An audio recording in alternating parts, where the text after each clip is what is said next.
Quiet kitty. Hi, I'm Fred. Welcome back to the Forever Bedrock Realm.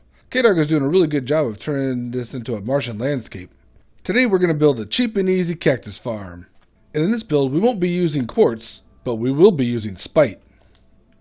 Let's get to it. Whenever you're doing a project that requires a lot of copper, you don't want it to change, you best set up some sort of wax farm. Yes, kitty, thank you for acknowledging me. So what we got going on here is one of my potato farms. I've been selling the potatoes at the trading hall for XP. What are you looking at, buddy? Huh? Just mind your own business. I got stuff going on here. In order to get better rates, I expanded out the farm. It was diamond shaped, now it's back to square. I put flowers in each corner. And I threw in, looks like a bee's nest there. Which is also a honeycomb farm, although it's just for honeycomb right now. I don't really have a lot of use for honey. Nest, hopper minecart, hopper underneath it, hopper in front. There's only one spot for them to get out. Sometimes honeycomb is still lost because, well, that's just Minecraft. But mostly it all goes down in. It's a one wide. I got this design off the wiki. Like, basically you throw a comparator on a block behind it or onto the hive or nest itself. You get 5 redstone to your dispenser. This is filled up with shears. You can see that they're mostly dead. They started mostly dead. It doesn't burn through shears often for all this honeycomb. 5 redstone. 1, 2, 3, 4, 5. It takes like 3 times for the bees to get enough honey in there that you can harvest either honey or honeycomb. It's a signal strength of 5 each, so 3 times 5 is 15. That's where we get the numbers. This way just seemed to work better. I originally had designed it like kind of flat. And I think it was because I had 2 open spots, I was losing more honeycomb than I was catching. So we got our copper, we got our drowned, we got our wax. Wait, no, we don't want the drowned. We're going to build it in here. A little bit high off of the ground. Probably not all the way up at first, but maybe eventually, just because it'll be nice. I mean, I want to keep part of my view, but I really don't care. I've got windows everywhere. I don't want to completely block off my view, so I'll be using glass to build this on. Nothing needs to spawn in here, so it should be fine. I say shit a lot in this game, don't I? I'm going to leave a 5 gap here just for funsies. Oh, hey, if you know how to crouch on scaffolding in a keyboard and mouse setup, could you let me know in the comments? I've been trying that and I can't figure it out. And I asked a question on the Discord, link in the description. No one could tell me either. Kitty, you're in my way! Going for my drink again. Now this is a very small spot, so this is only going to be like an 8x8. You can make this as wide as you want, but you know what? We're going tall, so we don't need that wide. And the thing about cactus farms is that they'll never be lossless. And that's because things will either break on them or they'll just get stuck on them, depending on what version you're playing of the game you're playing. Right now, Bedrock, the tops of cactuses cause damage, they break stuff. In the past, you could walk on the top of them, and stuff would just hang out on top of them. Either way, you're losing stuff, so don't expect 100% efficiency out of any cactus farm. This should get you most of the way. This is based on a design from Il Mango, I want to say. Nembom? I don't know. I've been building it for years, so I don't remember who it was from. One of those two. Il Mango, I'm fairly certain. Okay, I'm going to use the spot where the scaffolding in is my drop point for collection. So I'm going to go all the way across from that and put in a row of stairs. Now I'm using wax copper stairs because I want to keep the orange color in this build going, and also just kind of rubbing K-Dog's face in it. Sometimes you got to rub your dog's face in this mess. Don't do that in real life. The dog doesn't learn anything. You're just being a jerk. Now there is pretty much 100% chance that I'm going to need to lift up the back row of this to get enough water in here to push everything over here. Let me figure out what that, how much I need to. It should only be a little bit. I'll get that put in. On this other side, we're just going to use solid blocks.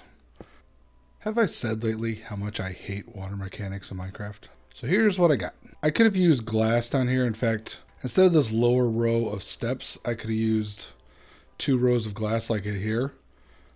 I just shot it down, it'd been fine. But no, I wanted to be fancy. At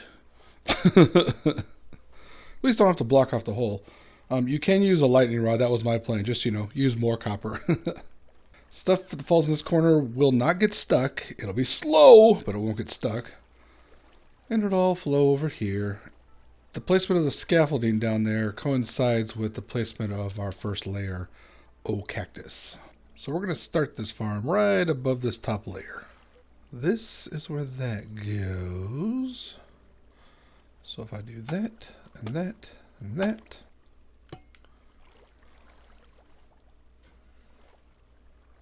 Yay, we placed our first block. There we go.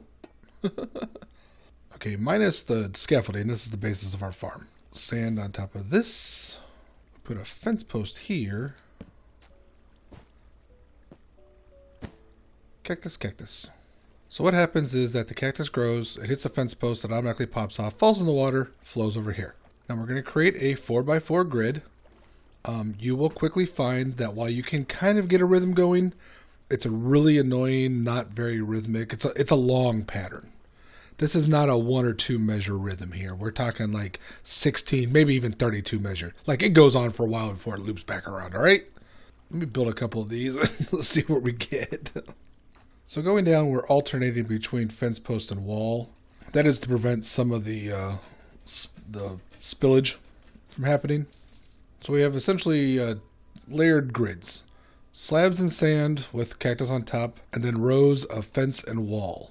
One of the fun things about a cactus farm is that it will grow as you're building it.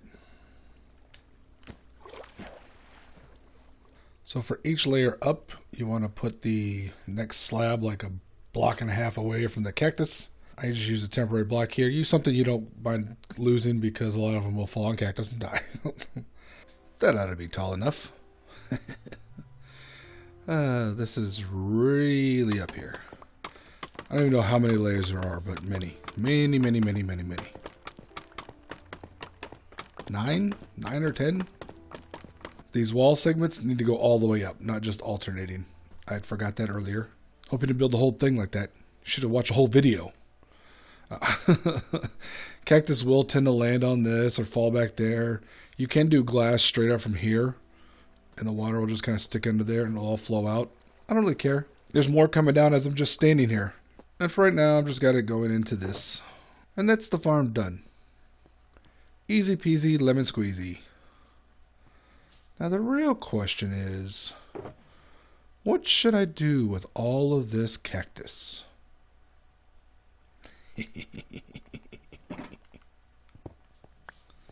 I got an idea. Looks like someone had a similar idea, but they're not thinking the right scale. Let's start here, and we'll just do a checkerboard until we run out of cactus.